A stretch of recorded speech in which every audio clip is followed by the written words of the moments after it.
Ok, bon, ben après toutes ces péripéties, bienvenue à cette, cette table ronde.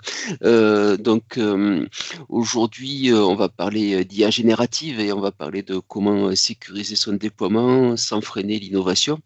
Ben, pour parler de tout ça, autour de la table, on a les plus grands experts, on va dire, de la région sud-est. Alors, petite introduction tout d'abord. Effectivement, on fait partie d'une communauté qui s'appelle MTG Aix-en-Provence. Donc, MTG, ça veut dire Microsoft Tech Group. Donc, ce MTG, c'est une association au niveau national et on retrouve ben, plein de MTG dans les plus grandes villes de France. Et donc, ben, voilà, depuis quelques semaines, on a décidé de relancer cette partie sur Aix-en-Provence avec un meet-up. Si vous cherchez sur Meetup, vous cherchez MTG Aix-en-Provence, vous nous trouverez assez facilement. Autour de la table aujourd'hui, pour parler avec moi, on va commencer dans l'ordre de mon écran, hein. Donc, tout d'abord, Céphala. Bonjour, Céphala. Oui. Bonjour à tous. Effectivement, comme tu l'as nommé Jeff, moi, on va dire, précédemment, je faisais partie de la région d'Aix-en-Provence. Maintenant, je suis un petit peu du côté de la Haute-Savoie vers la Suisse. Donc, moi, je suis Céphale Tagrout, je suis MVP sur la partie sécurité et je m'occupe, on va dire, de toute la partie stratégie et puis sécurité cloud, à savoir M365 et Azure. Ok, Rémi. Merci en tout cas pour l'introduction. Alors déjà, je suis super content d'animer cette table ronde avec vous. Ça faisait longtemps qu'on ne s'était pas vu et voilà, donc très heureux pour ça. Moi, je suis Rémi Bovy, MVP Azure depuis une dizaine d'années maintenant, cloud architecte autour des technologies Microsoft et forcément les deux pieds dans l'IA. Et donc, Jean-Seb. Ouais, merci. Encore une fois, je suis très ravi aussi d'être présent et que on relance ce meet-up. Jean-Sébastien Duchesne, donc moi pareil, je suis sur Aix-en-Provence et comme un peu, je pense, toutes les personnes autour de la table, je fais du conseil stratégique, de déploiement de solutions, l'IA générative, PureView et tout ce qui va avec. Ok, donc normalement, on a l'écran qui est partagé. L'idée de cette table ronde, hein, c'est on va aborder certains sujets, puisque bon, évidemment, tout le monde a entendu parler d'IA générative. Hein, ça fait plus que le buzz maintenant depuis des mois et des mois de partout. Alors bon, on est quand même assez coloré Microsoft, mais on va parler de l'IA générative au sens large. On sait que c'est toujours sympa hein, de déployer du chat GPT, de déployer du copilot dans les entreprises et autres solutions assimilées. Par contre, bien évidemment, c'est pas sans risque, c'est quelque chose qui doit être absolument contrôlé. On commence à entendre parler de plus en plus de shadow IA, c'est-à-dire que typiquement maintenant les organisations et surtout les utilisateurs et les utilisatrices dans les organisations, ils commencent à se servir de plus en plus de ces solutions-là, et il faut que ces solutions-là soient absolument maîtrisées par l'IT, voire par toute la partie gouvernance de l'organisation pour éviter qu'il y ait des usages un petit peu parallèles. Parce que le problème de cette IA générative, c'est que finalement, ça va aller chercher toutes les données par rapport au contexte de sécurité de l'utilisateur. Alors, bien évidemment, on va enfoncer déjà une première porte ouverte. Hein. Ça ne crée pas des failles de sécurité supplémentaires, c'est simplement ça expose les données auxquelles les utilisateurs et les utilisatrices ont droit. Mais maintenant, tout ça, ça s'encadre.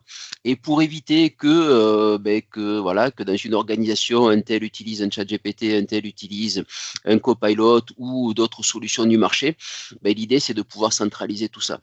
Il y a un article là qui est paru très récemment, par exemple, sur le ministère des Armées qui déploie sa propre solution d'IA générative, justement, pour empêcher ce qu'on appelle le shadow IA. Hein, c'est un terme dont on va entendre certainement parler de plus en plus dans les semaines qui viennent. Donc tout ça, bien évidemment, c'est une petite révolution hein, quand même dans le domaine des usages, hein, cette IA générative. Et puis ça va aller beaucoup plus loin. Ce sera certainement l'occasion d'un prochain meet-up sur les agents. On entend parler quasiment que les agents vont remplacer les suites bureautiques traditionnelles. Donc tout ça, il faut l'encadrer, il faut partir sur des projets, il faut mener tout ça. Et donc on a un certain nombre de sujets abordés. Alors, tout d'abord, effectivement, quand on va parler d'un projet, parce que déployer une IA générative, c'est un vrai projet. La première chose, c'est comment est-ce qu'on peut aborder ce projet de sécurisation d'une IA générative. Je crois que Céphala, tu as plusieurs choses à nous dire sur le sujet. Ouais, effectivement, comme tu l'as si bien dit, en fait, moi, de ce que je remarque chez mes clients, parce que je pense comme vous tous, on a un peu mis les deux pieds là dans l'IA, en l'occurrence avec ChatGPT ou même avec Copilot, que vous connaissez tous si bien. Maintenant, en plus, on parle d'agent, donc cette notion d'agent, de agentique, qui effectivement va venir un petit peu contrôler tout ça. Ce qui est important pour moi, je pense déjà, les enjeux, c'est l'harmonisation des outils d'IA que vous allez utiliser dans le système d'information. Ça c'est le premier point. Le deuxième point, peut-être, c'est de parler aussi de la donnée, parce que comme vous le savez, l'IA a besoin de données. Et donc, qui dit données, dit sécurité de la donnée, gouvernance de la donnée et life cycle de la donnée. Et effectivement, ces enjeux-là sont très importants, c'est-à-dire on va avoir des enjeux d'exposition de la donnée, c'est-à-dire que quand je vais faire manipuler à l'IA des données sensibles, qu'est-ce qu'elle va pouvoir en sortir? Est-ce qu'il n'y aura pas potentiellement un risque d'oversharing, c'est-à-dire qu'effectivement, ça n'apporte pas, en fait, ça ne va pas augmenter les résultats d'attaque, par contre, ça va surexposer le risque auquel on est déjà finalement confronté au quotidien. Et ce qui est important, c'est de savoir, donc, dans ces enjeux-là, comment je vais pouvoir en fait faire venir, excusez-moi du terme, manger ma donnée au terme dans cette IA, mais de manière sécurisée, contrôlée et surtout avec le bon life cycle. Et effectivement, on en reparlera plus tard dans la table ronde. On a pas mal d'outils. Donc là, je vais rester agnostique, mais on a pas mal d'outils pour nous répondre à ça côté Microsoft. Et je pense que Jean-Seb et Rémi pourront aussi en parler également. Ok, donc effectivement, on vient de voir toute cette partie en jeu. Maintenant, comment est-ce qu'on fait pour aborder sereinement, on va dire, et concrètement, un projet de sécurisation de l'IA générative? Jean-Seb, peut-être? Comment tu le fais pour l'aborder? Déjà, je pense qu'il faut une feuille de route, c'est-à-dire faut repartir de quels sont les risques que tu veux couvrir. Comme tu le disais, on parlait d'oversharing, on parlait d'un certain nombre de choses qui s'exaspèrent pas s'exaspèrent, s'exacerbent, c'est un peu la même chose. Mais voilà, cette notion de risque, et il faut, en fait, techniquement parlant, ces projets-là, comme on le disait auparavant, c'est des projets qu'on aurait dû entamer il y a longtemps. C'est un peu une dette technologique qu'on a creusée et qu'on n'a pas forcément traité. Donc la feuille de route, elle va permettre de cadencer entre guillemets les chantiers et surtout d'éviter, si tu veux, l'effet qu'on a eu sur d'autres sujets, ou qu'on a pu essayer de faire d'ailleurs il y a quelques années de ça avec les solutions. Il y avait un autre nom à l'époque que celle qu'on a pu évoquer, Purview, etc. Le gros projet, si tu veux, monolithique qu'on va poser, on va essayer d'un coup de mettre toute la sécurité, tous les mécanismes de blocage. Ça, on sait que dans les organisations, ça marche pas très bien. C'est difficile à digérer pour l'équipe IT, pour finalement même les utilisateurs. Il faut qu'ils gagnent en maturité sur la notion de qu'est-ce qu'une donnée sensible, comment je la traite, etc.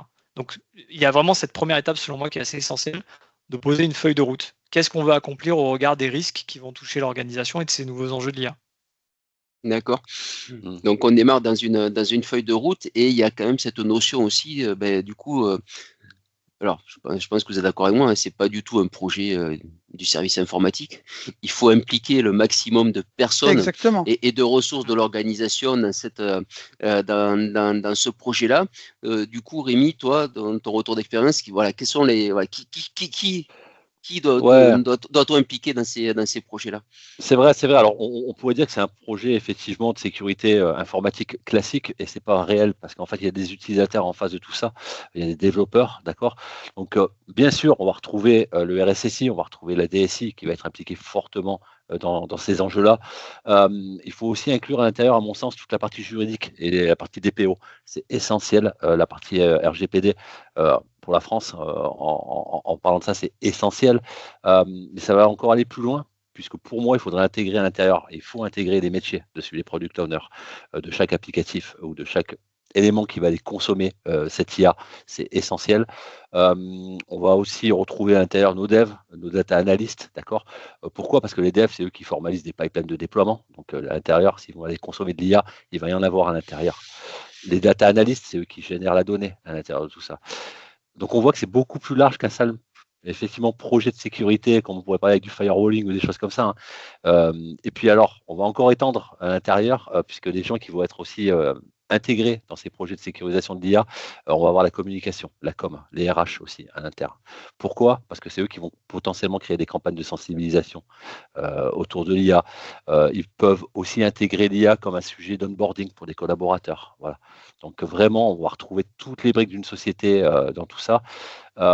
Et moi, ce que j'aimerais bien et qu'on voit émerger, et ça commence déjà de temps en temps, des nouveaux rôles.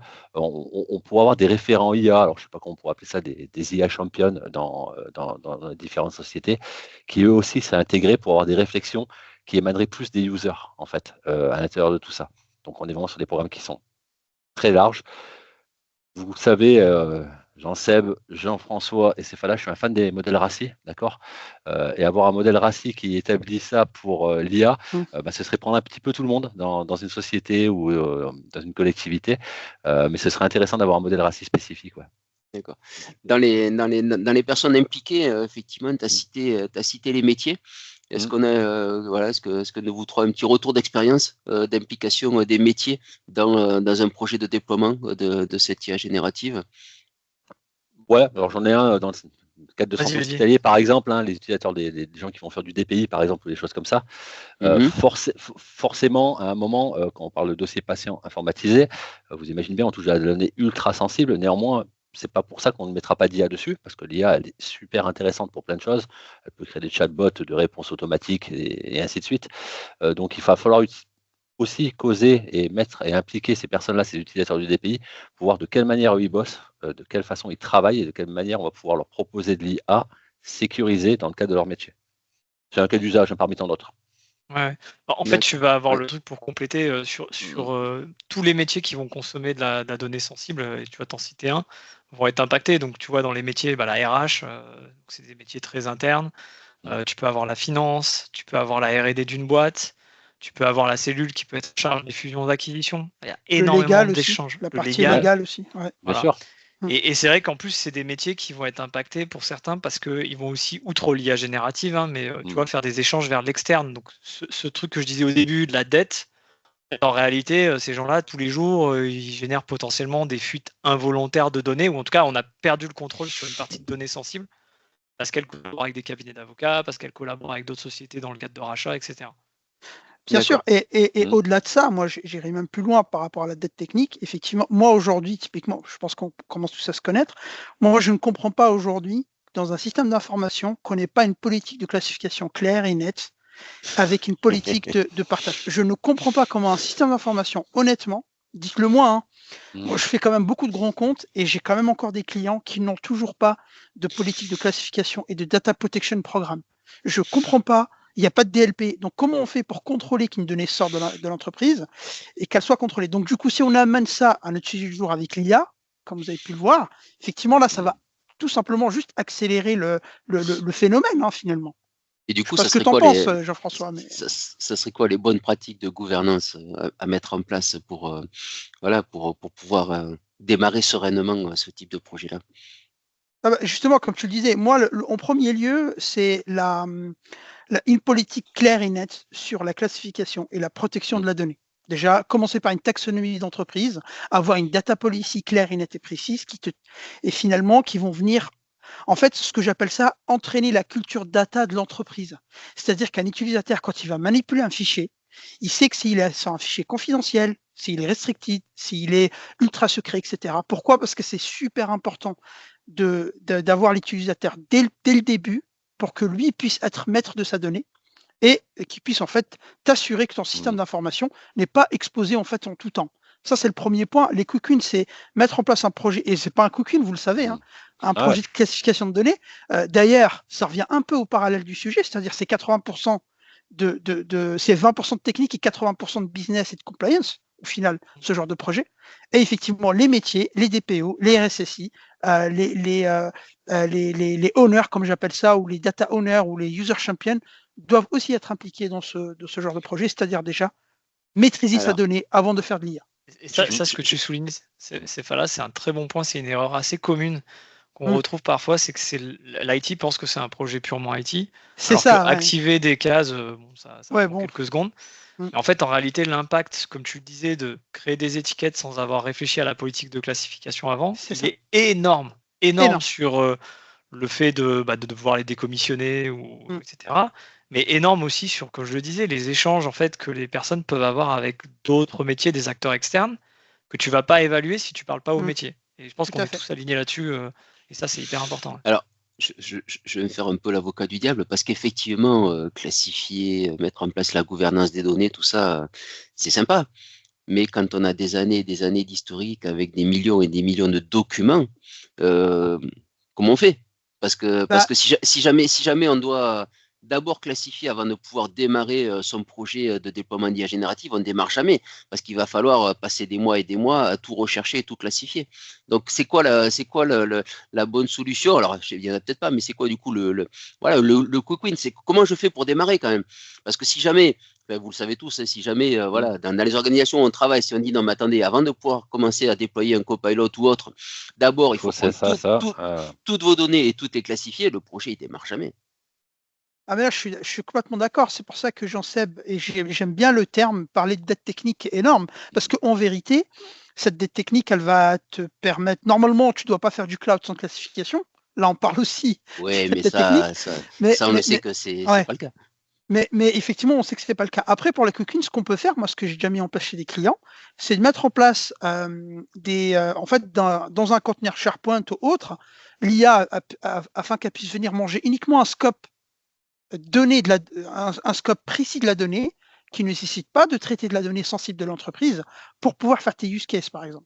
Ça, c'est un premier point. Et deuxième point, Microsoft en novembre a sorti DSPM for AI. Jean-Seb pourra aussi en parler. C'est intéressant parce que là, du coup, le DSPM, lui, il va pouvoir analyser, faire un assessment de tout ton environnement 365 qui va être mangé par l'IA. Et derrière, il va pouvoir te proposer pas mal de solutions, pas mal de disques pour pouvoir ensuite accélérer ton projet de classification avec de l'automatisation, avec de l'IP scanner, etc. Donc, si tu veux, on a quand même des moyens aussi technologiques, si tu veux, pour pouvoir venir traiter de la donnée et pour pouvoir venir finalement combler un peu cette dette technique avant de commencer un projet IA. Mais tu peux commencer avec un petit scope et ensuite, après, agrandir ton use case, Jeff, par exemple. Et puis Microsoft, bon, ils ont compris cette notion de dette technologique, donc dans les guidelines, en fait, ils disent déjà, faites-le déjà pour le nouveau contenu. Voilà. C'est-à-dire que on sait qu'il y a tout l'historique, mais si tu attends, en effet, tu as raison, Jeff, on va passer notre vie à attendre. Donc déjà, mettons en place pour le nouveau contenu et on va ensuite peu à peu revenir sur l'historique, traiter, etc. Voilà. Et moi, je vais faire encore plus l'avocat du diable de tout ça, d'accord? Parce que là, c'est vrai qu'on parle et on va consommer de l'IA publique. Pourquoi on ne mettrait pas des garde-fous pour interdire l'accès à ces IA publiques à l'heure actuelle, d'accord? Quand je dis des garde-fous, au niveau d'une société, du laptop d'une entreprise complète, d'accord? Les interdire tout simplement et contrôler réellement, sans aller contrôler le fichier en lui-même, mais contrôler ce qui sort et ce qui va aller les consommer. Genre des IA sécurisées, ça existe. Hein. On peut utiliser des prompts sécurisés, des IA sécurisées et interdire tout le reste autour, ou pas? De toute façon, avec le DLP Microsoft sur la partie Purview, typiquement, tu peux très bien, et avec surtout la partie Defender for Cloud, mais là, pour le coup, il faut avoir la suite 5. Moi, c'est ce que je fais chez des clients, c'est-à-dire qu'on bloque toutes les IA possibles et imaginables, par exemple, et on laisse que Copilot. D'accord? Ensuite, derrière, on sait que Copilot va venir interagir que dans mon environnement 365. C'est-à-dire, il ne va pas aller se balader à droite, à gauche. Et à l'intérieur, je vais venir spécifier uniquement des sites SharePoint, par exemple, dédiés pour ça. Et comme dit Jean-Seb, avec de la nouvelle donnée, c'est-à-dire pour un use case précis. Parce que comme vous le savez, vous faites de l'IA avec un usage. Vous n'allez pas faire de l'IA pour faire de l'IA. Donc, on calibre l'usage en fonction de l'usage que vous avez calibré, qualifié avec votre roadmap. Effectivement, on peut venir mettre en place un use case précis sur SharePoint avec de la classification, avec du DLP et voire même avec de l'auditing, avec du asset risk management, etc. Et là, on offre une expérience globalisée. Et finalement, on revient au titre où on déploie l'AI sans freiner l'innovation, parce qu'on va proposer des outils modernes à la classification et à la protection de la donnée. Donc, l'idée, c'est ça, c'est on démarre sur des périmètres de données, on compartimente, hein, c'est ça. Donc, ça veut dire qu'on utilise les fonctionnalités qui permettent par exemple, d'exclure des environnements SharePoint de toute la partie indexation. Ok. Mais du coup, donc ça veut dire qu'en back-office, on a toute une partie exploitation finalement, parce qu'il va falloir gérer tout ça. comment on la gère cette partie exploitation, cette partie back-office? Ouais, c'est une très bonne question au niveau de la responsabilité humaine dans l'exploitation des outils. Juste pour rappel, en fait, une IA, ça n'a pas de conscience, ça n'a pas de responsabilité dessus, on est d'accord. Voilà. Donc, c'est bête et méchant. Donc, il y a de l'humain par derrière. Donc, il va falloir les former aussi, ces humains, d'accord. Il va falloir qu'ils soient conscients aussi de ce qu'ils font. La responsabilité humaine dans l'exploitation de l'outil, elle est très, très, très, très, très, très forte. Juste pour rappel, d'accord, et là, c'est juridique, en droit, alors français et certainement européen, le droit décrit bien qu'en fait, une IA, à aucun moment, elle est responsable, d'accord. L'exploitation, c'est forcément un droit humain, c'est une responsabilité humaine dessus. En gros, c'est l'être humain qui va être l'entité légale qui va porter des responsabilités dessus. Donc, à un moment, il va falloir bien contrôler tout ce qui sort de l'IA, d'accord. Donc, quand on parle d'exploitation d'outils, c'est surtout vérifier que l'IA et ce qu'elle a généré, c'est bon. Une IA, ça a des hallucinations. Une IA, ça pond du contenu biaisé à des moments, d'accord. Ça peut avoir des réponses inadaptées. Quand je dis des réponses inadaptées, on peut être sur des choses quand même qui sont un peu touchy à des moments. On va rentrer sur des contextes métiers, du juridique, de l'humain. On va avoir des problématiques à un moment de formulation, surtout dans le cadre de RH, avoir des sélections qui vont se faire qui ne seront pas super top dessus. Donc, il faut, en fait, à mon sens, la responsabilité humaine de l'exploitation d'outils, elle est très forte. Il faut contrôler ce que fait l'IA en permanence, ce qu'elle génère, d'accord. À aucun moment, il faut croire et faire un copier-coller bêtement de ce qu'elle va générer une IA, parce que dans tous les cas, ce que vous allez envoyer, transmettre et communiquer, ce sera de votre responsabilité. Ça fait un peu peur ce que je suis en train de dire là, mais c'est la réalité. Voilà.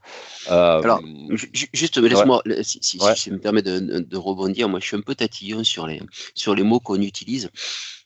Là, on parle d'IA générative, on ne parle pas d'IA.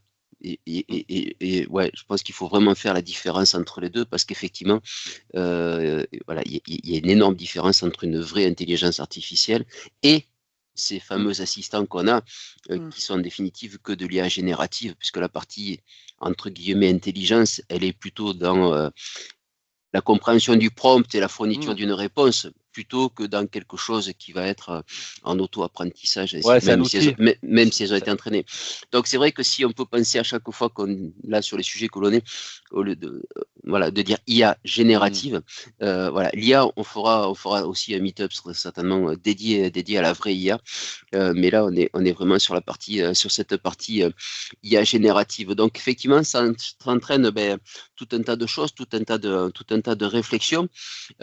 Du coup, comme tu le disais, Rémi, effectivement, on va demander à générer des choses, il va falloir les contrôler au maximum, mais ça veut dire que là, globalement, on serait peut-être en capacité de générer du contenu par rapport à des choses qui auraient été indexées sur divers documents qui ne nous appartiennent pas forcément, et du coup se rendre un petit peu propriétaire de ce contenu, alors qu'en définitive c'est qu'une compilation qui vient de gauche et de droite, donc ça pose quand même quelques problèmes concernant la propriété intellectuelle.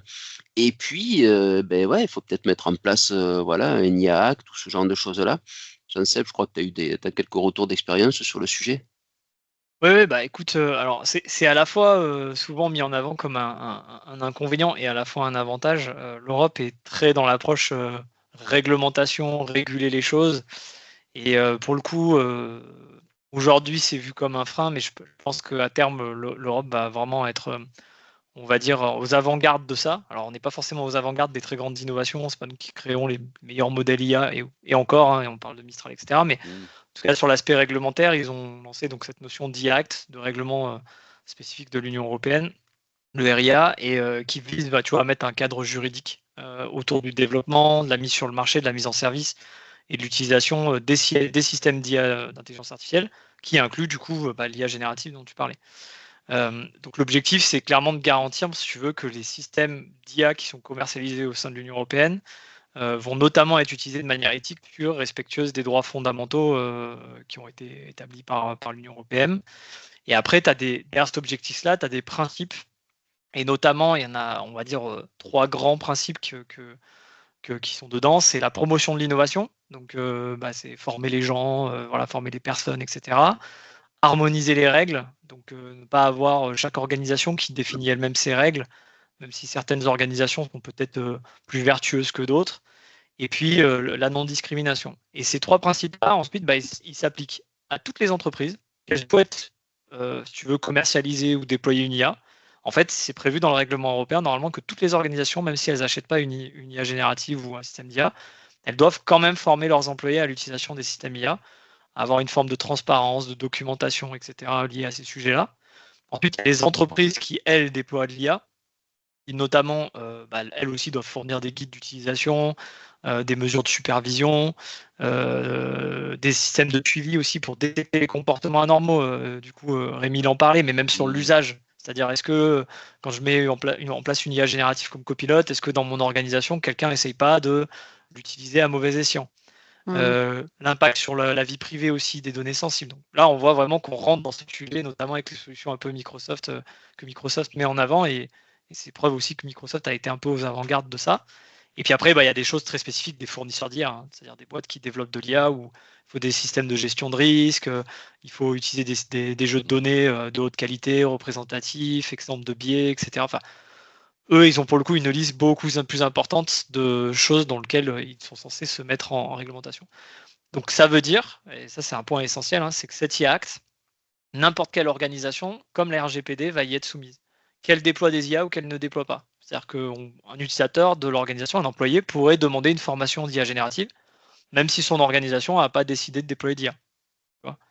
Donc vraiment, encore une fois, on est un peu aux avant-gardes du réglementaire, hein, de la régulation, ce qui a parfois un peu tendance à vouloir freiner la chose, mais en fait, je pense qu'avec le temps, ça va être comme la RGPD, c'est-à-dire que ça va servir à réglementer. Là, aujourd'hui, pour l'instant, c'est vu comme un frein d'innovation. Mais ça reste un bon moyen de protéger. Il y a quand même un côté rassurant là-dedans, hein. Enfin, je trouve, pour pas mal d'utilisateurs et pour pas mal de personnes. Mais est-ce que du coup, ça rejoint pas le sujet effectivement sur le Shadow IA dont on a parlé en introduction, parce que effectivement, même si les entreprises elles n'ont pas encore décidé de déployer, les utilisateurs, les utilisatrices, eux, ils vont pas attendre quoi. Il suffit de prendre un abonnement de ChatGPT et c'est fini. Et à ce moment-là, énormément de monde s'en sert pour le travail au quotidien, sans qu'il y ait forcément un déploiement dans l'organisation. Donc ça, c'est quelque chose qui va être important effectivement à mettre en œuvre. Tu as des retours d'expérience, toi, Céphala, qui travaille alors en Europe, mais pas forcément à l'intérieur de l'UE. Ouais, effectivement en Suisse, mais c'est vrai que ici en Suisse, ils ont la loi 25, pardon. La loi 25, c'est au Canada, parce que je bosse aussi avec le Canada en ce moment. Ils ont la NLPD, c'est un peu la loi protection de la donnée, qui est un peu similaire à la RGPD.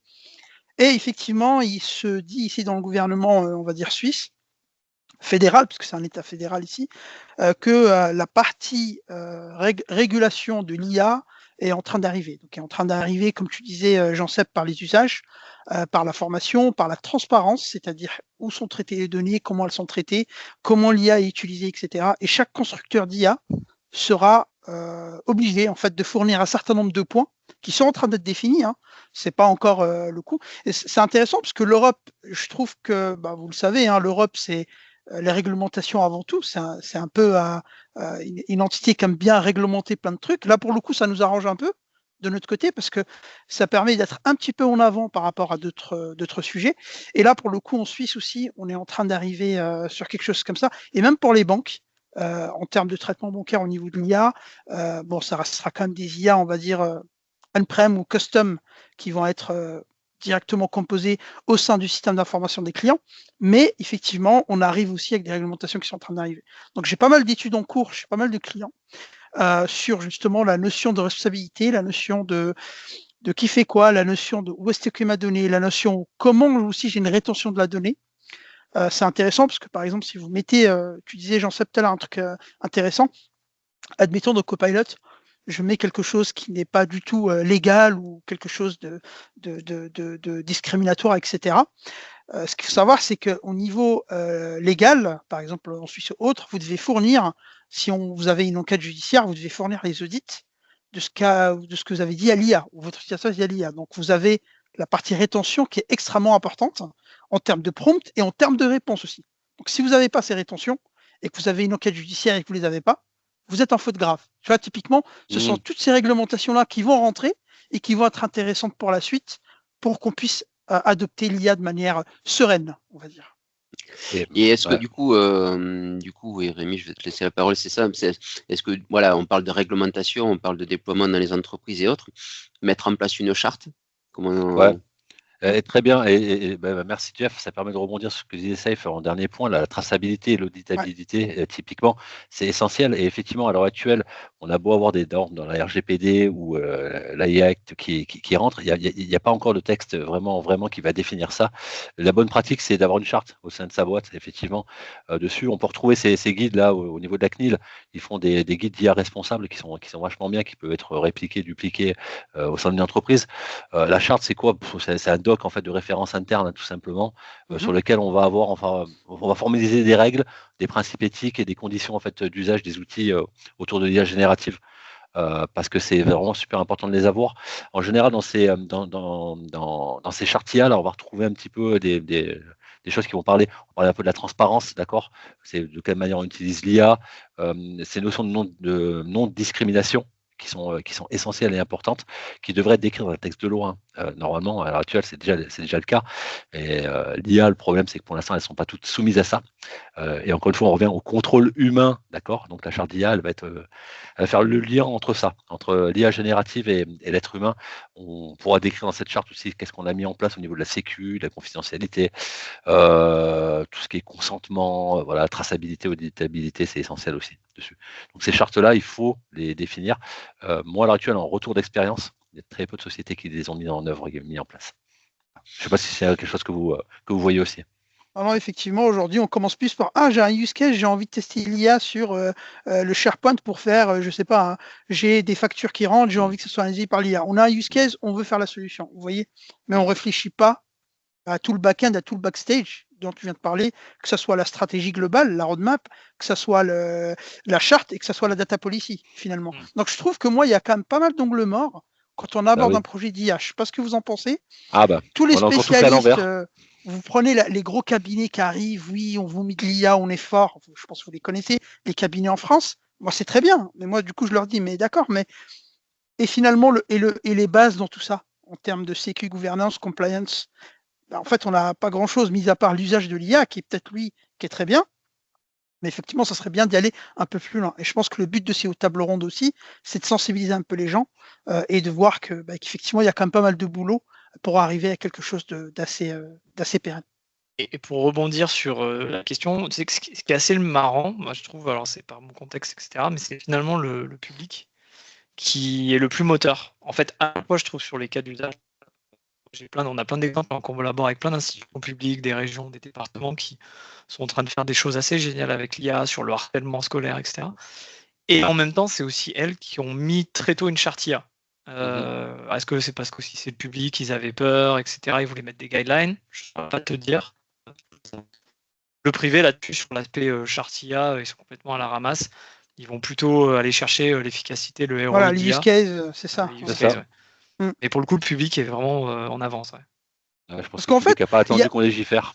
Il y a un problème, moi je l'ai rencontré et je l'ai entendu plusieurs fois. Ah mais attends, Copilot ça coûte 30 balles par mois, il faut que ça soit rentable. Vous voyez, il est là le souci. Et du coup, forcément, la rentabilité, ça va laisser place directement à l'efficacité, c'est très bien, mais du coup, on va perdre en sécu, en compliance et tout ce que vous connaissez. Bon, donc on a vu effectivement un petit peu tous les enjeux, comment aborder les projets. Alors, bien évidemment, on n'est pas rentré dans le détail, puisque l'histoire le principe de cette table ronde, c'est que ça dure une demi-heure et pas plus.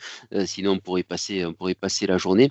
Donc, on a vu cette partie gouvernance, des choses intéressantes aussi, effectivement, concernant la responsabilité, toute la partie propriété intellectuelle, IA Act, la charte. Donc ça, ce sont des choses effectivement qu'il faut mettre en place. Bien évidemment, ça montre que oui, c'est surtout pas un projet.